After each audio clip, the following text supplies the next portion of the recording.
We are gathered here today to celebrate the life of one of the greatest consoles of all time, the Nintendo Switch.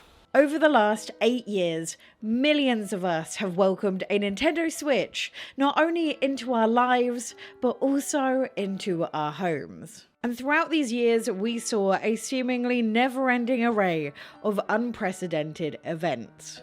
But no matter what was going on in the world, the Nintendo Switch remained a constant. And it's for that reason that we're gathered here today to say thank you for everything to the Nintendo Switch. Because this was truly a device that brought joy to so many people's lives. Whether it was at home playing games on the TV, in bed when you should most definitely be asleep, just playing one more day of Stardew Valley, and it even joined us through a global pandemic. But most importantly, this device right here helped me fall in love with gaming all over again. And it's crazy to think that when the Nintendo Switch was first unveiled, many thought it was destined to fail.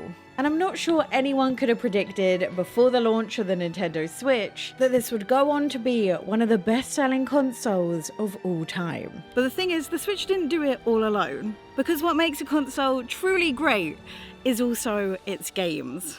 And man, did the Nintendo Switch deliver with that one. Not only with its huge array of first-party titles, but also being an absolutely fantastic way to fall in love with indies. And if you ask me what is the best game on the Nintendo Switch of all time, I don't think I could give you an answer. And I think that speaks to just how good the games are on the console. Because honestly, how would you get me to pick between games like Breath of the Wild and Tears of the Kingdom? Both games with incredible worlds to go and explore, but also fantastic stories that made me feel so much. Then you have the likes of Animal Crossing that not only got me through a literal global pandemic, but also provided me with thousands of hours worth of fun. Because yep, I have 3,000 hours in Animal Crossing New Horizons. And then you have the likes of Xenoblade Chronicles 3, a game which quite frankly makes no sense how on earth it came to the Nintendo Switch to begin with, but also one of the most profoundly beautiful stories I've had the pleasure to play through. The Nintendo Switch also brought us not only some of the best Pokemon games, but also arguably some of the worst, but still an absolute blast to play. We also arguably got some of the best Mario games we have ever had. The Switch also introduced me to franchises I'd never played before, with Fire Emblem Three Houses being my first ever Fire Emblem game, and boy did that not disappoint, as that quickly went on to become one of my top 10 games of all time. I loved the story, and also found the combat a lot of fun. I also dived into Splatoon for the very first time on the Switch, where I then spent hundreds of hours doing my best not to suck. And even played one of my very first Kirby games, Kirby and the Forgotten Land, on the Switch too. And I absolutely fell in love with this one too. I mean, how can you not with mouthful mode? Let's be honest. But as I said earlier, I think maybe the Nintendo Switch's best part was actually its indie games. And through the likes of Nintendo Directs, Indie Directs, and partner showcases, I've come to find some of my favourite games weren't even made by Nintendo. But I think indie games truly show how special the Switch was. You see, the thing about indie games is that they're released generally on almost every single platform. But at least until the last year or so, I'd buy every single indie game that I saw on the Switch. Because for a lot of the indie games that I'd buy, playing sat in front of the TV or sat in front of my desk just wasn't the vibe that I was going for. And instead, I wanted to play them in the luxury of my own bed. Now, much like trying to pick what my favorite Nintendo Switch first-party game is, I also can't pick when it comes to indies. And the issue with the Switch being a great console for every type of game, no matter what your mood or vibe is, it means that there's a lot of indie games I played and I loved. We have the likes of No Man's Sky, which is not only one of the best Switch ports to have ever existed, but also just an absolutely fantastic space exploration game. And this allows you to land on any planet that you see, have a look around for life, water, get rare resources, and even build your very own base.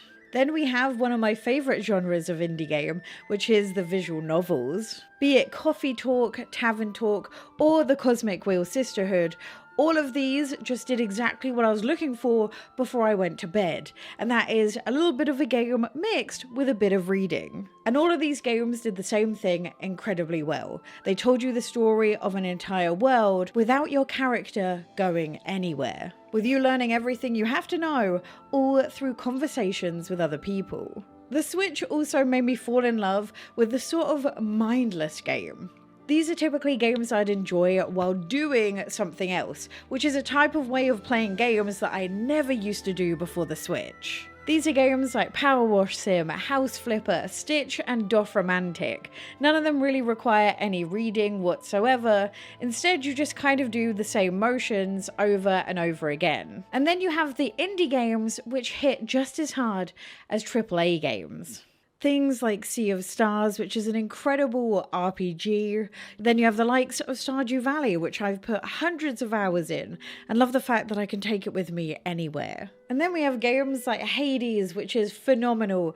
Dave the Diver, which has like 7 genres of game all in one. Cult of the Lamb, which is just a cult simulator, which is fantastic. Spiritfarer, which made me go through a whole box of tissues.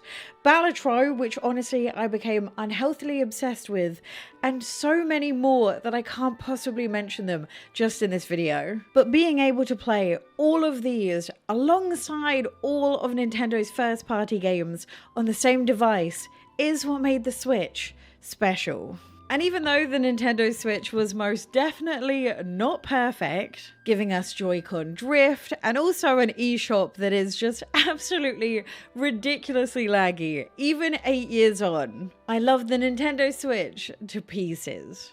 However, towards the end, it was most definitely beginning to show its age. As not only did we see indie games really begin to struggle, with the ports being not so great quality, especially towards the end, and even seeing indie games just miss the Switch out entirely, as the Switch port just wouldn't even be possible, but we even began to see Nintendo themselves begin to struggle to make the Switch work. So as much as I loved the Nintendo Switch, it definitely felt like it was time to say goodbye. And 8 years is an awfully long time to spend with a friend. My Switch has seen me move house 5 times. It's seen me start a PhD and finish one. This thing also got me through breakups, family problems, you name it. But it's also brought me an unbelievable amount of joy. Be it playing games with my dad, or the fact that playing the Nintendo Switch made me stumble upon something I've been missing for the longest time. And that was a community of people who love games as much as I do. So I truly feel like thank you isn't enough for what the Nintendo Switch did for me. And even though today might not actually mark the end for the Nintendo Switch for many, it is the beginning of the end, as tomorrow is the release of the Nintendo Switch 2. And over time, this is going to begin to take over from the Nintendo Switch. And even though it won't be immediate, every year we'll see less games be released on the Switch and more come exclusively to the Switch 2. But if the Switch 2 is just a fraction of how good and how special the Nintendo Switch wound up being, I think we're going to have in our hands an absolutely fantastic console. And genuinely, I don't think there's a higher honor to be given by Nintendo than making a direct sequel to a console. And with all that being said, I think it's time to give the Nintendo Switch the send-off it deserves.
Oh, and by the way, the Nintendo Switch is perfectly fine and going to a children's hospital near me very soon.